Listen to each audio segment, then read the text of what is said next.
Bé, estem al barri de Montjuïc, al Mercat Medieval, i estem fent el Cercavila al Mil·lenari, que proposa treure al carrer la història de Sant Feliu de manera educativa, i aquest any la novetat és que utilitzem gent del carrer per tal de donar vida a aquesta història de més de 1.000 anys de Sant Feliu. Som de l'entitat del Club Esplai Sant Feliu i hem vingut aquí a fer una volta al Mercat Medieval i ens han agafat per disfressar-nos. Les nenes van de nenes de l'escola i l'altre grup van de bruixotes. Suposo que després m'agafaran per aquí.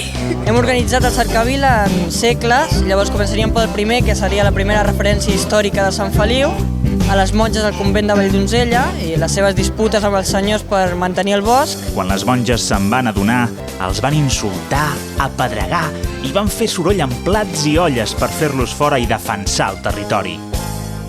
Faig el número del bandoler i ara mateix estic a punt de sortir en el qual expliquem la història del bandoler i la bruixa, que està aquí amb nosaltres, i intentarem interactuar amb tot de nens que hem acollit del carrer.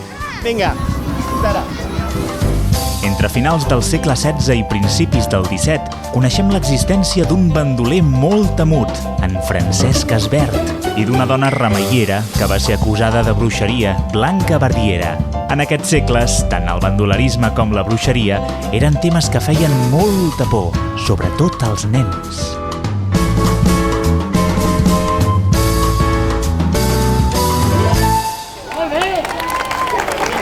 I així tirant fins al final, fins a arribar a l'època obrera, no? Que seria ja l'última per acabar aquest Cercavila al Mil·lenari. I així, amb un canvi rere un altre, és com els santfeliuencs hem construït la nostra ciutat.